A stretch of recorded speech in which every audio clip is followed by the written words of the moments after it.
Hey, this is Walter Jones. This is Austin St. John. And you're listening to Ranger Danger.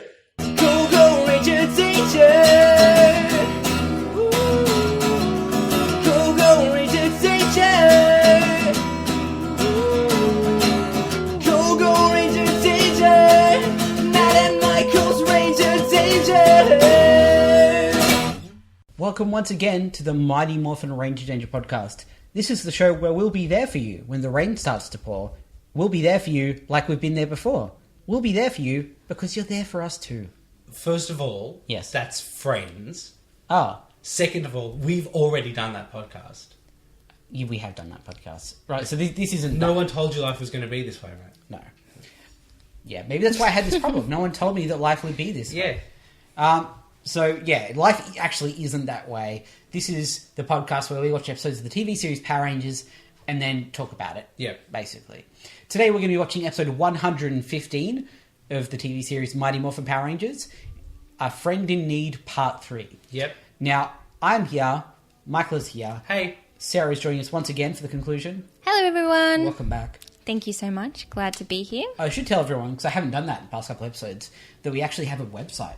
It's www.rangerdangerpodcast.com, where you can find our show notes and the Ranger Danger creature feature. We also have an email address. We can send us an email for us to read out in the show. That's rangerdangerpodcast@gmail.com. We're on Twitter. If you want to send us a Twitter tweet, we're at RangerDcast. We're also on Facebook, iTunes, Stitcher, YouTube, Google+, and we have a shop. We can buy things like mugs. rangerdangerpodcast.com/mug. No. Shop. rangerdangerpodcast.com/shop. Sorry, everyone had to seize. Through my concentration. Yeah, Matt has caught Kimberly's illness. Bless you, honey. Thank you. Oh, all right, I'm good. All right, so I have a question. Yep. How is this going to end? Because you and I vaguely know the premise of Masked Rider. I think I know it a bit better than you, so I have a bit better idea how it's going to end. But, like, do you think that this will set up Masked Rider? Yes. Like the status quo? No. Again, I've got a decent memory of the pilot of Masked Rider. Okay, right. So you know where that picks up? Yeah. Okay.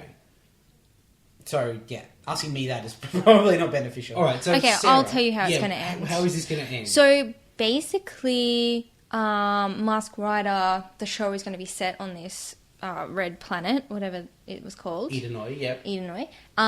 The whole show is going to be set on that planet, and it will be a continuation Will it of always this. have that red filter?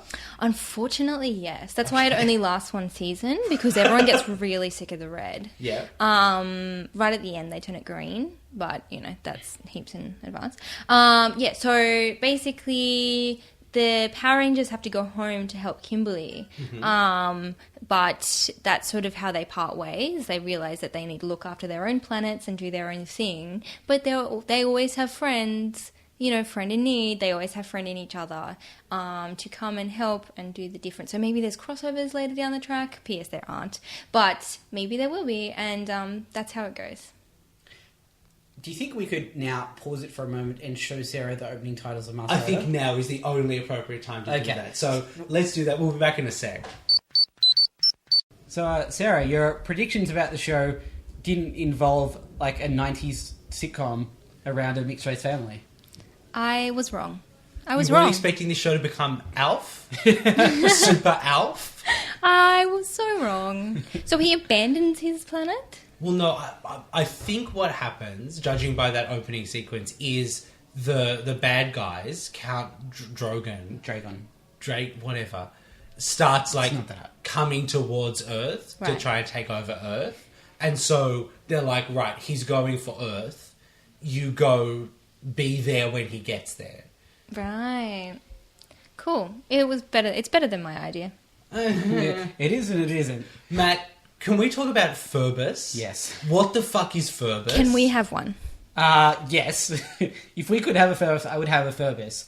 He's basically kind of like the Masked Rider's pet/friend, and like lives basically in a cupboard under the stairs from memory, and loves to eat food and scamper around the house. And he has his own mind gem, I think. He's pretty cool, but also the most 90s thing you could imagine. It's just, I mean, the idea that like this is what they've started with is a show about like a dude who rides a motorcycle and fights an evil criminal organization. Yep. And what they've ended up with is a show about an alien from another planet who comes to Earth, hooks up with a family that looks like it's got a white dad, an Asian mum, a white daughter, and a black son. Yeah, it's actually surprisingly progressive because I'm pretty sure the kids are adopted. Sure. And that would make sense why they would adopt him. yeah, and it's nice, right? But it's also just like not what you'd expect from this concept. No, like Super Sentai is about groups of teenagers getting superpowers and saving the Earth from enemies. Yep. Like Power Rangers would be like an acceptable season of a Super Sentai show. Yes. But This is not Kamen Rider. no. And I think that's maybe why it didn't really work in the way they thought. Because instead of taking what made Kamen Rider great and adapting it, they went, okay, let's take that footage we have and then bolt onto it like Full House. Yeah, a goofy 90s sitcom with Will Alf. Or he's actually quite a bit like the chip monster that gobbles something? Oh, the Gobbledoc, maybe? Yeah, I think that's how it's We've right. talked about the Smith's Chips monster more times on this podcast than anyone has talked about the Smith's Chips monster ever in the past. I think that's because we talked about Master Rider once offhandedly and we got to that. Because that's Probably. just, it's what he is. He's the little chip monster. I like the idea in theory. It actually looks like a fun time. I mean, here's the thing. I can imagine a version of that show where, like, maybe everyone in the family doesn't know that he's a superhero at the start, and, like, he's got that Peter Parker thing of, like, he has to sneak out, and sometimes he has to go fight at night, and he ends up grounded, and, like, has to struggle to become, like, trying to fit in with a normal... There's a version of that show that is good. I suspect that that's not the show that they made. No, I'm pretty sure they all know he's Master Rider from the start. But also, that's Of kind course they do, because he's got a glowing gem in his forehead. And there's also Phoebus. Phoebus, yeah. They emphasize that he's trying to learn to become human. Yeah. And so he does all these wrong things because he doesn't have the cultural norms He looks like down. he's, like, eating a juice box or something like that. Yeah. And that stuff is not so great. But it's actually kind of nice that they all know he's an alien, and rather than it being a point of drama... Sure. They just accept him, and there are family people who are like, yeah, you're kind of weird, but everyone's got a place here. I mean, he is an alien with a lightsaber gun and a motorcycle, so he's the good kind of alien. I mean, as long as he's using those things for good, yeah. He is, though, so we're fine. Yeah. This show is so weird. Yes. Yeah. And the thing is, and I can't remember how they resolve this, the fact that those shows don't actually ever cross over, despite the fact that now there's two alien empires attacking the Earth. Like, why would they not pull resources? Yeah. Either of those opposing forces, you know? Yeah, I mean, you've got to imagine that at some point the plan was to cross the Power Rangers back in. And then, like, you don't do it in the first season because you want him to be his own hero and, like, not have to sound like he's calling the Power Rangers. And then the show got cancelled, so... The thing is, like, it's easy to do on, like, the Flash and Arrow. Yeah. Because those cities are a decent distance away from each other, and it would be impractical to try and call, you know... You can't call Arrow to come into Central City every time. Exactly. Because he's dealing with his own shit and he doesn't have, like, 3 hours there and back or however long it is. Yep. But the Power Rangers can teleport. Yep. Like, they could be there every time, basically, that they needed to be. Yeah. So, Unless those two empires are attacking simultaneously. yes, every time. Yeah. Maybe that's what's happening. One's on the East Coast, one's on the West Coast. And they keep planning to call each other for help, but every time... Yep. Yeah. Cool. Alright, so that's Master Rider. Yes. It's definitely not what you were expecting. So you're not going to do a Master Rider podcast? I mean, we could. It would only take us like a month. No, it wouldn't take us a month. There weren't 4 episodes. Well, there weren't many. How many were there? I don't know. Oh, I can bring that up. Hold on. I'm going to find out that it was one season of 40 episodes. Yeah, see, it's not a Wow. month. Yeah, that's a decent amount. We might watch an episode at some point. Yeah, but maybe. We're definitely not going to watch it all. Yeah. Yeah, I mean, like, we've seen enough of Master Rider at this point, I think. So is Phoebus going to show up here? I don't think so, but I'm not 100% sure. You know what's interesting? This isn't even the weirdest crossover that Power Rangers has. Oh, not even close. No. You think you're the one I'm thinking of, right? Definitely. Absolutely. Can we tell Sarah? You guys are so I mean, cute. we have to tell Sarah. In the 90s, there was a live-action Ninja Turtles TV show called Ninja Turtles: The Next Mutation. Which I remember. loved. That was like my Teenage Mutant Yeah. Ninja Turtles. I watched that more than I watched the Power Rangers. Yeah. And they had the girl Ninja Turtle. Yeah. Venus. Venus de Milo, named after an artwork, not an artist, because there was no famous female artists. Yeah. Well, there's a crossover between Power Rangers in space and that. What? Yeah. And I'm pretty sure the premise is that the Ninja Turtles universe, the Power Rangers are like just a TV show. And in the Power Rangers universe, the Ninja Turtles are like comics. And the bad guys from Power Rangers just draw the Ninja Turtles out of the comics and in turn sort of brings them out of their universe into the Power Rangers universe. And then shenanigans ensue for a little bit. Wow, that seems like more work than it needed to be. It's weird. It's a weird one. It is. That's like one of those classic go-to, like, holy shit, Power Rangers was insane things. Yes. For good reason, because That's insane. it's insane. That is insane. Wow, the imagination that went into this show. The reason it happened, though, is because, getting back to what we were saying before, Saban was produced that show. Right. So they had their fingers in a lot of pies. It wasn't just Power Rangers. It's just that Power Rangers was the most enduring and also hit the biggest peak, I think, of their shows. Definitely. Nothing they ever did was ever as big as Power Rangers in the 90s. No. But a lot of it was successful enough. Like, it's not like they only had one successful show. Sure. Their other shows did reasonably well. Like Beetleborgs got 2 seasons, and my understanding ended just because they sort of ran out of footage, not because it wasn't doing well. So We should watch some Beetleborgs. I liked Beetleborgs. I I like have no Beetleborgs idea too. what that is. Okay, alright. Since this has turned into Sabanza, the TV show intro, Beetleborgs was about 3 kids. And there was like a comic in that universe about the Beetleborgs. And the Beetleborgs were like Iron Man style, like armored superheroes. Right. So these kids went into an abandoned house. Yep. And they found a ghost who was like Jay Leno. And Elvis And crossed Elvis. Like not like the ghost of Elvis, but like Ghost Elvis Jay Leno. And he granted them a wish. And they He's a wished- very nice ghost. I think they like set him free or something. Yeah. And he gave them a wish, and they wished to become the Beetleborgs. But an unavoidable side effect of that wish is that the Beetleborgs villains came to life as well. Right. And so their mentor was this ghost and like a wolfman and a mummy, or who all lived in this haunted abandoned house. But they're the Together. good guys. Yeah. Oh, that's awesome. It was pretty cool, actually. And it had a pretty then- cool aesthetic. So then at the end of season 1, they like won.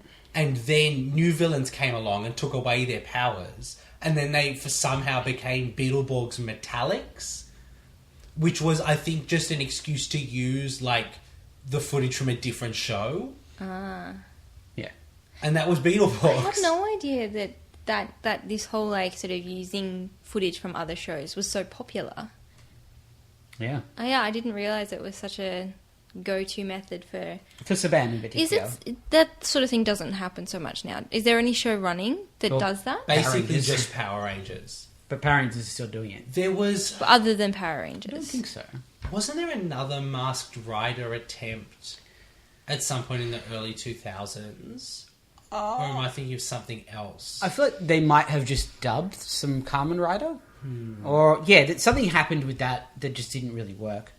So I'm just going to run through a handful of the many shows that Saban produced. Yeah. That you might have heard of. Speaking of Alf, they did an animated series of Alf. They did... Wait, all of the fun of Alf is that Alf is a puppet in Yes. real life. That's why it did not go for very long. Okay. They did a series of Care Bears. I loved Care Bears! Yeah. Oh my gosh, so The- much. The Super Mario Brothers Super Show, which I quite enjoyed as a kid. I don't remember that existing. They did... Their partnership with Marvel led to the X-Men animated series, the Iron Man animated series, Fantastic Four, and Spider-Man, which I enjoyed all of, and the Incredible Hulk. Yeah, they were all like good. I feel like all of those shows are responsible for Michael liking comics. Yeah, I mean collectively, and Batman the Animated Series as well. Yeah, see, not as a kid. Okay, for me, that was my whole deal. I don't remember BTAS ever being on TV. It was, yeah, maybe that's that small age difference between Yeah. us. They also did the Silver Surfer animated series, which is pretty cool, and then Spider-Man Unlimited. And then, yeah, a whole bunch of other stuff that just was not memorable in the slightest. The other pitch was Kamen Rider Dragon Knight, which was in 2009, so quite recently. Yeah. And it was like a Power Rangers, like using the footage with white people. And it won a daytime Emmy. Oh. Is that an achievement? I mean, I haven't won a daytime Emmy. So That's true. So I guess that they've got that on you. yeah, that's right. All this is just making me realise how different our upbringings were. What did you watch as a kid, Sarah? Like, I watched a lot of British TV shows. So I watched, the Wombles and, what else did I watch? Aussie and British TV shows more often. So, Sure. like, Blinky Bill, Yeah. Bill and Ben. Wombles were one of my favourites. And also, I guess, more of, like, the less of the action things, more about, hey Arnold, what is it, Arthur? Hey Arnold. And Arthur. And That's Arthur. a different Yeah, they're show. different shows, aren't they? That's morphing in my head. That sort of thing. Yeah. I think I was definitely... My parents were quite active in making sure that I didn't watch a lot of violent shows. Sarah, And also my television time was very limited. Right.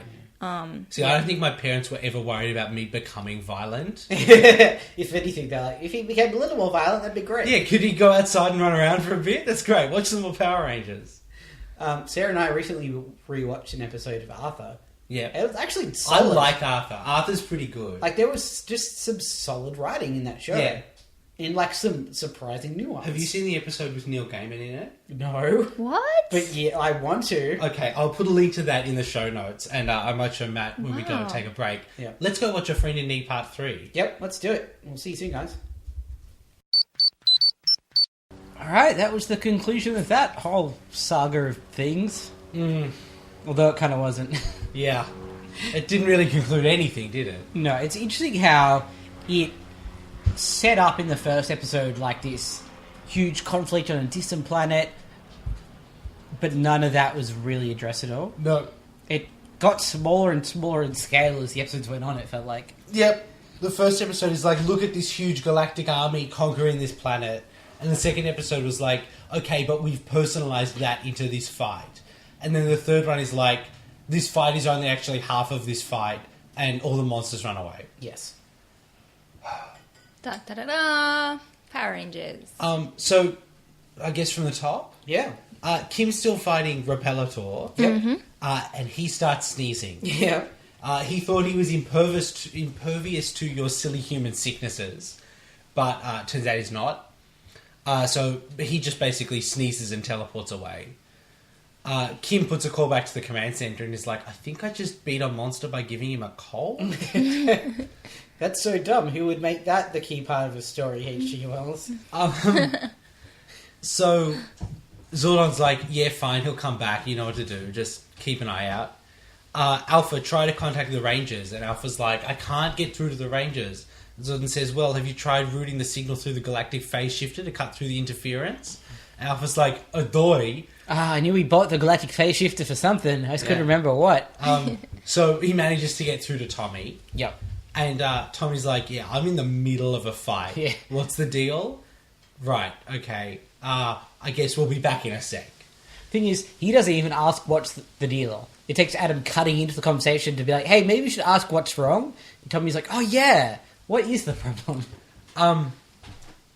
So back on the moon, Repelator comes in, and they're like, did you beat the Power Rangers? He's like, no, I got a cold. So they call Finster, and Finster is going to take care of him. There's a lot of things going on in this episode. None of them are great. I think the scene between Finster and Repelator is great. That is great. Yeah. And I think, at this point, I realised that wasn't just the game that I remembered Repelitor from. You remember this episode? Yeah, because you don't forget that giant needle or the giant like tablets. So this doesn't happen for a bit. Well, why don't we cover it now? Yeah. Basically, they task Finster with making Repelitor better. Yeah. And so in Finster's lab, he's inspecting Repelitor's mouth. Yep. And he says to him, "Don't you have a brush?" And Repelitor says, "Monsters aren't supposed to." It's actually adorable. And Finster's way of, like, his medical advice is, just, lie down for a bit, let your body heal. Yeah, which is great advice. Doesn't You've gotta he say, stay in like, bed 10 for nights? 7 to 10 nights. Yeah.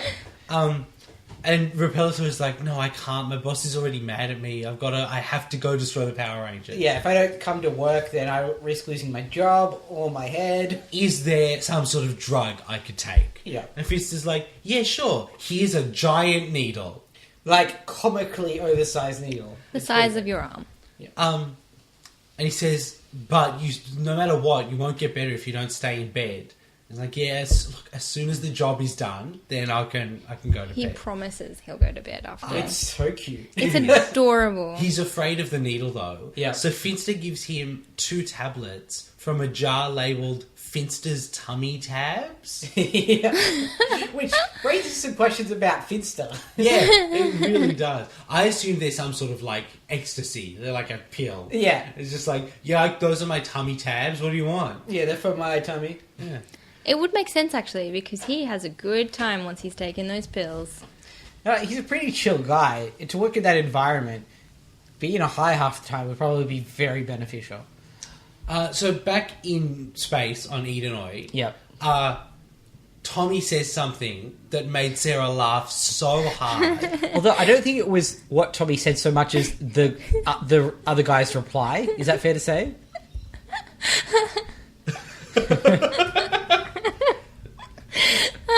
Okay. So here's the It was scenario, so right? funny. Tommy says to him, "You like to travel?" And the guy's just like, Yeah. Yeah, like Yeah. his little like skeleton eyes lit up, like they're in combat, and he stops and he's like, "Yeah, that's actually like my." He doesn't say this, but he's like, "That's my dream," and It's almost like, had he been given a moment, his next phrase would be like, "Yeah, Paris is great this time of year," no, Tommy knocks him over and he says, "Have a nice trip. See you next fall." Which was a joke from the Mighty Morphin Power Rangers movie, which, like, at real time, came out like 2 months before this episode, probably. No, it hasn't come out yet, I don't think. Okay. Maybe. It's very close, but... Close enough that they're just recycling shit. Yeah. I just thought it was just such a human response, like Yeah. this scary like He's a weird skeleton skull guy. knight monster, yeah. And he just wants to go traveling. Yeah, like the way this scene is supposed to play out is that he doesn't get time to respond until No. he trips him over. Yeah. The fact that he says yes makes it perfect. It plays It it was like, "Do you hilarious. like apples?" Yeah. It's like he waits for the reply. Yeah. And then he's like, "Hiya!" And then I think immediately following that is the situation where, the green Pelletor guy is sick and wants to get better, and he's having. It's very human. Yeah. Like the whole episode had these really human qualities that are normally missing from these creatures. So I found that hilarious. Speaking of creatures missing human qualities, let's go to Bulk and Skull. It's a bit mean. Yeah, well, their plan right now is to trick people into thinking that they're the Power Rangers so they'll sleep with them. Yes. I mean, it's Bulk and Skull. A kiss is probably, like, their goal. for Yeah. sure. So they've got terrible Power Rangers outfits. But, like, hilariously terrible. Yeah. Like, to the extent that they've got capes and antennas. Yeah. So they're clearly, like, intentionally bad. It wasn't just, like, a problem with the costuming department. Yeah, so Bulk and Skull are basically hiding behind a rock, and those girls drive up, and they're like, "Huh, I don't see any Power Rangers." Bulk and Skull are like, "Did you say the Power Rangers?" Because here we are. Yeah. Yeah. And the girls are not buying it. One of them is very familiar. The girl with the darker hair. I don't know if she was just stereotypically 90s, but there was something very familiar about her. I'm happy to look it up, Oh. but giving this show's history, you've never seen any of them before or since. I'm sure. It was just sort of, I don't know, there's something about her face that looked very familiar. So they say, well, if you guys are the Power Rangers, where are the rest of the Power Rangers? It's a sensible question. Yeah. They're off polishing their Zords. The way they say that makes it sound like innuendo. Yeah. Oh, was it swords? I thought they were like saying they were polishing their swords. Well, that's even worse. Which is That's actually an innuendo. innuendo. Yeah, no, it was Zords. Yeah, and they have this thing where they keep trying to talk by flipping their, like, the visors on their helmets up and they keep falling down again. Yeah. It's not bad as far as physical comedy goes. It's not the best this show's ever done. They're so physically brave, those actors. Oh, in yeah. terms of like showing, like being vulnerable and showing their unattractive parts. They really put themselves out They're there. really brave. Like, I take my hat off to that. Yeah. So while they're pretending to be the Power Rangers, a monster turns up to kill the Power Rangers. Immediately behind them. Yeah. It's like, did someone mention Power Rangers? And the girls are, to me, kind of mean in this situation. Because they say, well, if you're the Power Rangers, go fight the monster. Yeah. Which, like, fair cop, but also you're sending them to their deaths. No, if these you do girls that. are definitely mean. Like, they didn't Yeah. want to talk to them before they knew anything about Power Rangers. And they actually go out of their way to not help them when they need it. Yeah. I mean, Bulk and Skull kind of brought it upon themselves, but, yeah. They're a bit harsh. Yeah, they really are. So Bulk and Skull get scared and run to the car, but the girls have locked them out of the car. I mean, I guess if they are actually behaving like sexual deviants, maybe I would not have... maybe I would not have let them in the car either. The thing is, it's Bulk and Skull. Yeah. Like, everyone in that age range at Angel Grove should know who Bulk and Skull are. Yeah. It's like, they are a bit weird, but, like, they're not going to get assaulted, probably. Yeah. And, like, it is a life or death situation. Yeah. Yeah, no, it's not cool. It's not cool. Yeah. So at this point, the Lord Zed breaks tradition by deciding it's time to make the monster go right now Yep. for no particular reason. We don't have time for someone to beat him. No, so he just grows big. Yeah. And that's a problem. It's a major problem. Yeah. But it's not that big a problem, because now we're back on Edenoi. Yep. Masked Rider has a lightsaber that comes out of his belt. It's really cool. It's pretty cool. And shoots lasers as well. Yeah. It also, like, has a spinning disc on it that looks cool. It's a lot that's cool about that lightsaber. Yeah, it's a good sword. The Power Rangers should use swords more often. Yes. I don't want to put the Masked Rider's sword on the sword board, because it's not a Power Ranger's sword. I think it has to go on the sword board. You guys does have it? a sword board? Yeah, the Ranger Danger sword board. Cool. We mainly have it because it rhymes, Yeah. but you know me. That's reason enough. Rhyming is your thing, I understand. How many swords do we have on the sword board? I don't know. I'll have to bring the sword board up. You'll have to give me a moment. That's right. Well, we don't have to rank it right now. Do that That's at the fine. end of the episode. So he just basically kills all the Hogwarts. Yeah, Yeah, should have done that earlier. Yeah, yeah. If you've got a sword that kills the monsters, Like you said, I did forget about that fight scene. When we were Yeah. back in the red place, and I'm like, oh, this is happening. Yeah. It was a little bit too long to wait. And I swear it's getting redder. That filter. Maybe slowly more of the toxic gases are being released, that would make some would degree of make sense. sense. but given the ending of the episode, which is way bleaker than I thought it would be. Yeah, Yeah. it really is. Alright, so basically after he kills the Hogwarts, Yeah. the rest of them just kind of run away. Yes. Like there's one guy in particular who's like, alright, well, you've defeated us, but we'll come back. that's the guy who wanted to travel. Now he's travelling away. Yeah, so, and then that's basically the end of it, of that. Yeah, and then basically the Rangers say, hey, we've got to go back to our planet, so sorry that we didn't really help you at all. Later, Skater, and leave. Yeah. Not before they both say to the power again. To the power. To the power. To the power! There you go. Yay. Yeah, it's just... No part of that situation improves because of the Power Rangers' presence there. No. No, it's a pretty shitty story. Yeah, so the Power Rangers go back to Earth. Yep. But just before they do, I think there's a nice bit where, like, Kim promises that she will at least slow the monster down. Yeah. Yeah, she knows she can't win, but she's not going to let that stop her from trying to make some sort of measurable difference. That's nice. Yeah. I don't know why she couldn't just maybe summon, like, her Zord. But by itself, that would result in the same thing. Yeah, probably. Anyway, so the rest of the Power Rangers come down, and they're like, right, well, that's a giant monster, so Thunderzords. Yep. New footage for summoning the Thunderzords. Well, yeah, which is strange because this Probably the second last time. we'll ever see them. Yeah. Um, But my understanding is that the Zord fight that comes is mostly American shot. yes.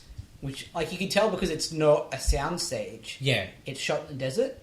But, but they didn't do a bad job. No, it's a pretty good Megazord fight. Yeah. I mean, it looks quite different to my eyes than Yes. stuff that's come before. But, no. It's that difference between on location and a stage that just...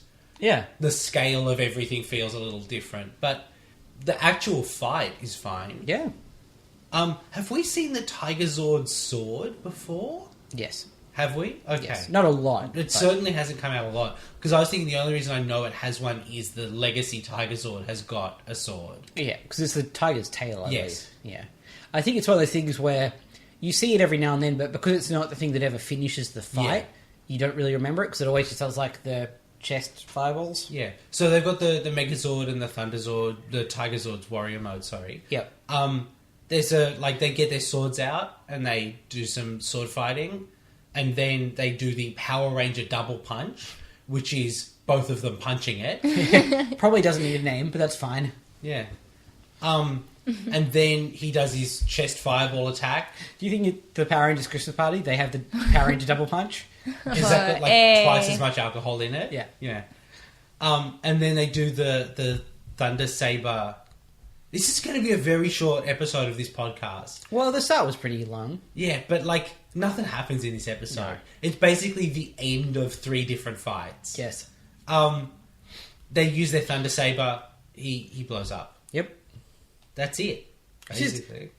More depressing than usual, given how well we've gotten to know this monster. Yeah. And how he was kind of looking forward to just going home and lying down and recovering from his cold. Rather Yeah. than being murdered. He had plans. You had plans, man. And now we get, like The Hobbit, 7 epilogues. Yeah. So there's one with Bulk and Skull. Yep. Where Bulk promises to never come up with a plan involving the Power Rangers ever again. Which I hope is true. I mean, that has to change at some point. Not necessarily. I can't remember what their deal is this season, though. Yeah. So, guess You'll we'll find out. I don't know what their deal is up until they become police officers. What? And the monkeys. And then they get turned into monkeys. Of course they do. They get better. Better? They get better. They get better, do they? Yeah. That's a Monty Python reference. Better. So then that's the end of that plot. Yep. And then Zordon's like, yeah, great. Good job. You saved the thing. Alpha knows that his dad's alright. Achievement. Yeah, that's kind of all they achieve in this three-parter is that they let Alpha know that the king isn't dead, Yep. but he's no more close to being less dead than he was before they got He's involved. certainly not safe. No. Well, he kind of is. Because the next epilogue we see is Count Drugu, who's decided that, those Power Rangers were kind of strong and cool, so I guess I'll kill them. I think it was more, they look like people who can get in the way, I should probably take them out. Yeah, it doesn't seem to make a lot of sense. Because, you're already subjugating the planet. Why not wrap that up first? Oh, it sounds like from the next conversation, it sounds like it's going to get wrapped up. Or is already wrapped up. So, yeah, he basically says, right, we'll follow them to Earth.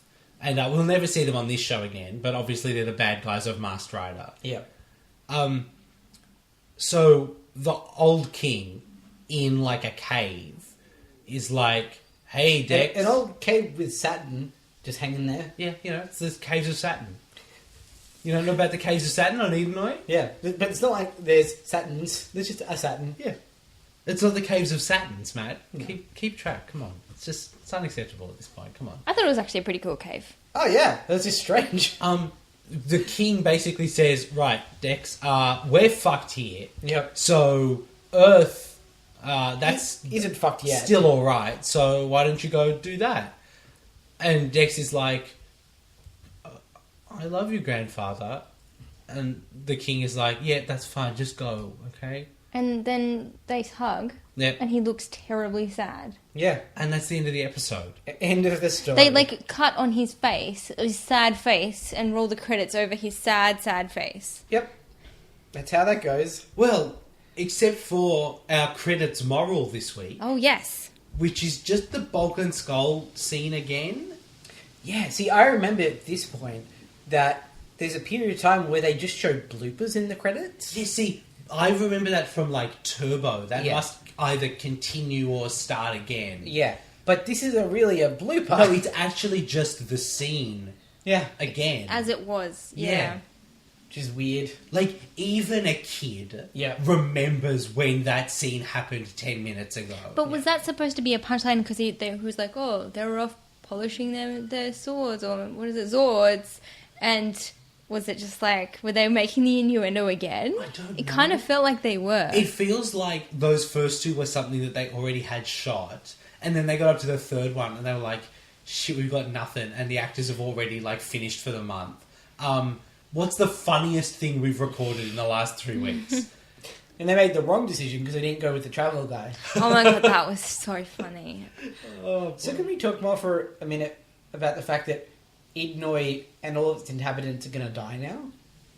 Yeah, I mean, that's certainly the implication, isn't it? I'd say, I think it's pretty explicit. The king says, yeah, it's too late for Idnoi, Yeah. basically. We're all dead. Or, we will be. So, try save Earth instead. That's so bleak.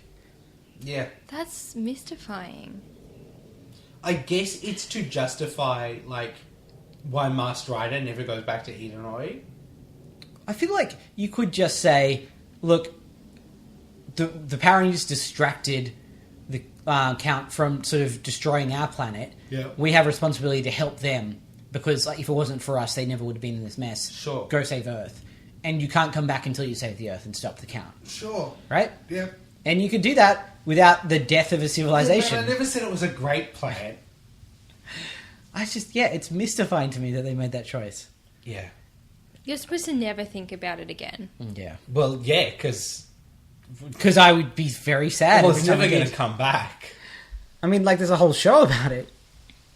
Yeah. Every time I see the Masked Rider opening credits sound, I'm like, oh yeah, that planet's dead.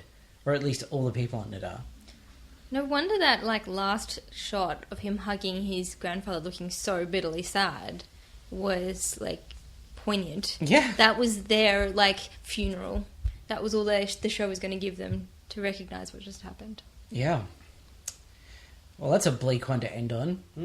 Let's talk about the sword board. Yeah, so let's put the Masked Rider's sword on it. Does the Masked Rider's sword have a name? I feel like it does. Let me see if I wrote it down. The Electro Saber. Yep. Okay, so here is the current list of the sword board, right? From bottom to top. Yep. Scorpina's sword, the Sword of Power, Yep. the Sword of Light, Yep. Jason's Power Sword, Yep. the Sword of Darkness, Yep. Saba, Yep. the Megazord's Power Sword, Yes. the Thunder Megazord's Thunder Saber. Yep. So where does the Electro Saber come? Very high, I think. It's hard to compare a human-sized sword with a Megazord sword. Yeah. That's hard to say. We can't have a Megazord sword board and a sword board. I know, I understand. I think certainly towards the top. Sentence. It's got electricity and it shoots lasers and it comes out of his belt and has a spinny thing. Here's the thing. We've put Saba quite high. Yeah. But Saba has done nothing. That's the thing. We put Saba on there relatively soon into his introduction. Yes. And yeah, he has barely been a thing. Yeah. So I think above Saba. I definitely put the Electro Saber above Saba. I'm wondering if we should adjust Saba down. The thing is, Saba still has time. Yep. Let's hold off on it and we'll Yeah. see. If Saba goes away, Yep. then Saba's out. Yep. What about the White Tiger Zord sword? I think above that. Because that's just a sword, really. It doesn't really do anything. Certainly doesn't shoot lasers. Right. Is it better than Jason's Power Sword? Not really. I quite like the design of that Power Sword. I like the design of it, but it doesn't come out of anywhere cool. It doesn't shoot lasers. It doesn't have a spinny thing. But neither You does and the your Tiger spinny Zord things. sword. No, I'm saying it's like above the Tiger Sword. No. Yeah. Yeah. All right. Well, I get Jason's one is quite iconic. Yeah. Yeah, I'm kind of split, but you seem to think that's not as good. Yeah, a little. Bear in mind, it's a lightsaber that shoots more lightsabers, Yeah, that's fair. and then the lightsabers that it shoots explode. Yeah. All right. So here's the top 3 now. Yep. The Thunder Saber. Yep. The Power Sword of the Megazord. Yep. The Electro Saber. Yep. And I think the only reason that the Megazord's power sword goes above that is because it Falls from the sky. it drops from orbit, and a few times they use that to like cut chains that were like having Yeah. them. Yeah, it's cool. Okay. And Tiger Zord sword. Where would you put that? It's just a sword. It's just a sword, probably above like the Sword of Light. I didn't. Which one was the Sword of Light? The one that transferred their powers, or was that the Sword of Power? Did the Sword of Light give Tommy his powers back, or was that the Sword of Power? I can't remember. So it doesn't speak highly to either of those swords. No, I mean, let's be honest. That end of the sword board is not the great end of the sword board. No. You got the short end of the sword board. What about the Ranger Danger creature feature? Yes, I think quite highly. Yeah, I very much like Repellator. Yeah. How many creatures have we got on there so far? I will tell you in one moment when I look at it. Quite a few. Like we've done. I feel like it's over 100 at this point. It is 97, 98, including Mondo the Magician, who we refuse to rank. Okay, Repellator. Let's have a look. I'm thinking like top 20. Yeah, that's where I'm looking. Rita's at 16. Yep. I like him more than Rita. Yeah, me too. Pumpkin Wrapper's at number 9. Okay. I know you're not going to let him go above Pumpkin Wrapper. But I definitely think he's roughly in the same playing field as Pumpkin Wrapper. Who's number 10? Number 10 is Serpentera. Oh, that's hard. The Serpentera thing is pretty is, cool. Serpentera is cool and scary, but has never achieved anything. That's true. I mean, it blew up that planet that one time. Which is kind of a big deal. I mean, sort of, but also I mean, people seem to remember the Death Star. What did Repellator achieve? nothing, but he was adorable. I think he achieved what no monster has ever done in that he's made us care about him. Aww, So, there's that. that is something. I think number 10. Yeah, that's a strong showing. Yeah, first monster to crack into the top 10 in quite a while. A very long time by the looks of it, yeah. Good. I hope that's the start of a trend. Oh, it's going to be tough on Pumpkin Wrapper. Yeah. Poor Pumpkin Wrapper. Poor Pumpkin Wrapper. All right. Great. Okay. That's kind of... Oh, wait. We have to decide whether this episode is a Rocky and Aisha or an Adam. So for Sarah's benefit, because you've not been here in No, a what is while, this? basically the three new Rangers, Yeah. for me, are the perfect representation of the spectrum. Like, Rocky is the worst of all Power Rangers. Aisha, I have completely neutral feelings about and do not care about at all. So she's smack bang in the middle. And Adam is the coolest of all the Power Rangers. So I have noticed that these 3 episodes that we've watched, none of them focus very much on the new Power. no, they were kind of sidelined a bit. in Yeah, these episodes, yeah. like They do- Kim and Tommy had pretty significant roles. Yeah. But- They do, I think, in an episode that doesn't feature them going to an alternate planet and, like, meeting a space dude, they get stuff to do. Yeah. It's just that this episode, like, doesn't have a lot of time for Yeah, them. Had a sure. lot of moving parts, yeah. Yeah, so I don't feel like I got a real good feel of what their characters would actually be like. No. But for the purposes of this system, Rocky is bad, Aisha is neutral, and Adam is good. Basically, And you Sarah, agree? I've tricked Matt into ranking episodes on a 3-point scale. Okay. Right. And you agree with this system? I don't feel as strongly negatively about Rocky as Matt does, and I also have no feelings about Aisha. Okay. Adam's definitely... I don't think Adam is my favourite Power Ranger, Yeah. but I would still put him in the top 3 or 4. And that's like in the history of 200 some Yeah. Power Rangers. Nice. Okay. It's so... Like, Masked Rider is kind of cool, but he also does nothing in this episode and would have done everything the same if the Power Rangers hadn't been there. Yes. No, there's not really a story in these 3 episodes. There's really not. There's a series of events that happen. And even then, that's kind of being generous. Yeah, I think it's redeemed somewhat by Repelator. Yep. And by that cool Yeah, sword. all the moon stuff is kind of cool. Yeah. It's just that everything else is just nothing. Not great. I'm kind of saying Aisha. Yeah. Like, I'm not angry at it for its badness, which I'm No, that's true. It's not a bad episode. It's just a nothing episode. Yeah. And I think, sort of, for our purposes, we're ranking this as one episode, these three episodes. Yeah. So I reckon Aisha. Yeah. Yeah. Alright, so that's pretty much that. Right. We'll be back next week with the first part of Ninja Quest. Yeah, and that's, I think, going to be the start of Season 3 proper, Yeah. really. Because this was like a weird interlude to introduce a new show. But, yeah, the new story arcs and new things will be introduced next week. So it'll be fun to get into. Yeah. Very exciting. Cool. We'll see you guys then for that. Cool. Thanks for having me on again. That's all right. It's always a pleasure, Sarah. Aw, thanks, Michael. It's okay. We'll see you all soon. Bye.